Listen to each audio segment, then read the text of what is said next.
Leader Ghulam Nabi Azad के इस्तीफे पर कांग्रेस नेताओं की अलग अलग प्रतिक्रिया सामने आ रही है। वहीं छत्तीसगढ़ के मुख्यमंत्री भूपेश बघेल ने कहा कि बीते काफी समय से आजाद कांग्रेस को नुकसान पहुंचाने की कोशिश कर रहे थे, जबकि कांग्रेस ने उन्हें पूरा सम्मान दिया और कैबिनेट मंत्री के साथ मुख्यमंत्री भी बनाया गया। अब उनके जाने से पार्टी को कोई भी नुकसान नहीं होगा। कांग्रेस में रह के कांग्रेस को नुकसान पहुंचाने का, और अब उनकी लड़ाई अब समाप्त हो गई। वो ऐसे नेपथ्य में चले गए। कांग्रेस पार्टी ने उसको पूरा सम्मान दिया, केंद्रीय मंत्री भी बनाए, महासचिव भी बनाए, मुख्यमंत्री भी बनाए। तो जो एक व्यक्ति को मिल सकता है किसी एक पार्टी से, उतना सब कुछ वो प्राप्त किए।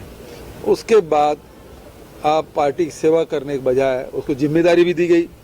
अभी जो वहाँ चिंतन शिविर हुआ उदयपुर में, वहाँ उसको जिम्मेदारी दी गई थी, लेकिन लगातार वो मीन मेक निकालते रहे और आज इस्तीफा दे दिया। मैं समझता हूँ उसके जाने से पार्टी को कोई नुकसान होने वाला नहीं। कश्ती का हुनर देख रहे हैं, साहिल पे खड़े लोग इधर देख रहे हैं, तुम पांव के छालों को फकत देख रहे हो, हम और भी आगे का सफर देख रहे हैं। एक ऐसे समय में जब पूरी कांग्रेस पार्टी तैयार है 3570 किलोमीटर की यात्रा भारत जोड़ो के लिए, एक ऐसे समय में जब कांग्रेस पार्टी 4 सितंबर की महंगाई के खिलाफ महारैली के लिए तैयार है, ऐसे समय में जब सारे कांग्रेसियों को एकजुट रहना था, ऐसे समय में जब सोनिया जी बीमार है और अपने इलाज के लिए विदेश में है, ऐसे समय में गुलाम नबी आजाद साहब का एक इस्तीफा आया है और वो उस इस्तीफे में अनर्गल आरोप लगाते हुए कह रहे हैं कि उनकी बात नहीं सुनी जा रही है, राहुल जी के नेतृत्व पर प्रश्न चिन्ह खड़ा कर रहे हैं। मुझे कभी कभी हैरत होती है कि जिन्होंने लगभग 42 साल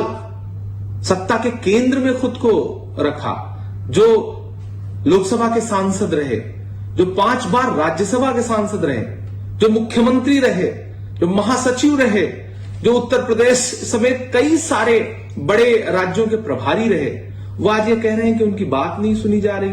वो आज ये कह रहे हैं कि कोई स्टाफ जो है वो राहुल गांधी जी को संचालित कर रहा है। कभी कभी मुझे लगता है कि आजाद साहब की जो शिकायतें हैं वो शिकायतें कम, साजिशें ज्यादा हैं। और अगर उन्हें जरा सी कोई शिकायत है तो फिर हमें तो उनसे बहुत सारी शिकायत होनी चाहिए, पार्टी को तो उनसे बहुत सारी शिकायत होनी चाहिए। एक ऐसा समय 2014 के बाद जब राहुल गांधी जी तानाशाही के खिलाफ खुल करके खड़े हैं, लड़ रहे हैं, महंगाई के खिलाफ डिटेन हो रहे हैं, 7-7 घंटे पुलिस थाने में बैठ रहे हैं। एक ऐसा समय जब ईडी बुला करके 54 घंटे पूछताछ कर रही है ताकि राहुल गांधी की आवाज दब जाए। ऐसे वक्त में आप सुकून से अपने घर में बैठे हैं और फिर आप ये कह रहे हैं कि हमारी बात नहीं सुनी जा रही।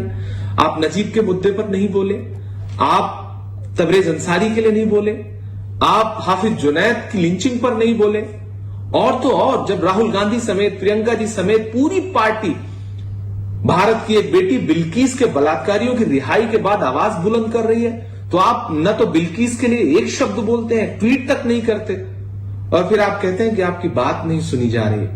एक ऐसा समय जब आपको कंधे से कंधा मिलाकर के भारत को जोड़ने की कोशिश करनी चाहिए थी। आपने कहा कि भारत जोड़ने से पहले कांग्रेस जोड़ो। अगर राहुल जी भारत जोड़ रहे हैं तो आप कांग्रेस जोड़ते। आप इतने वरिष्ठ हैं, आपके भी तो कुछ फर्ज है। राहुल जी का सिर्फ एक कसूर है कि वो नई पौध लगा रहे हैं, वो नया नेतृत्व लेकर के आ रहे हैं, रिफॉर्म कर रहे हैं, बहुत सारे नए चेहरे निकाल करके ला रहे हैं। I also went through the letter that he has written to Honorable Congress President, Madam Sonia Gandhi. Shri Ghulam Nabi Azad worked with the party for several years and he enjoyed several positions in the party as the Youth Congress President of All India Youth Congress Committee, Central Minister, Member of Parliament, Working Committee Member, and Leader of the Opposition in the Rajya Sabha, and all the position which he held because of the party position which he held for several years.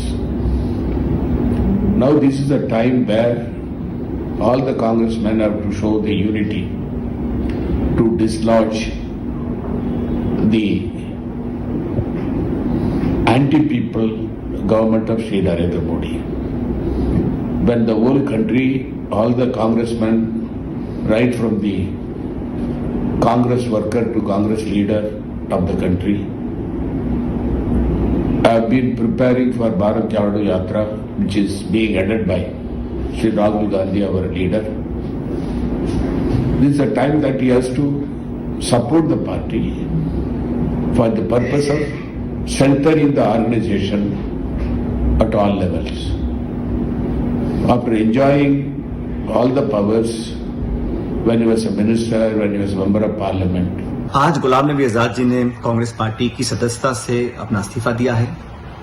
एक लंबी चिट्ठी लिखी है Congress president के नाम पर। मैं समझता हूं जो टाइमिंग है इस चिट्ठी का और इस्तीफे का वो बहुत दुर्भाग्यपूर्ण है, क्योंकि 50 साल के लंबे अरसे तक कांग्रेस पार्टी में तमाम पदों पर रहने के बाद यूथ कांग्रेस, सांसद, मंत्री, मुख्यमंत्री, नेता प्रतिपक्ष, इतने पदों पर रहने के बाद आज जरूरत थी देश को और पार्टी को कि भाजपा के शासन के खिलाफ ठीक उन मुद्दों को उठाएं जिन मुद्दों को आजाद साहब उठाते थे सदन के अंदर, राज्यसभा के अंदर, महंगाई का, भ्रष्टाचार का, बेरोजगारी का। उन मुद्दों के खिलाफ कांग्रेस पार्टी रैली कर रही है 4 तारीख को। 7 तारीख को भारत जोड़ो यात्रा पूरे देश में हमारी पार्टी निकाल रही है।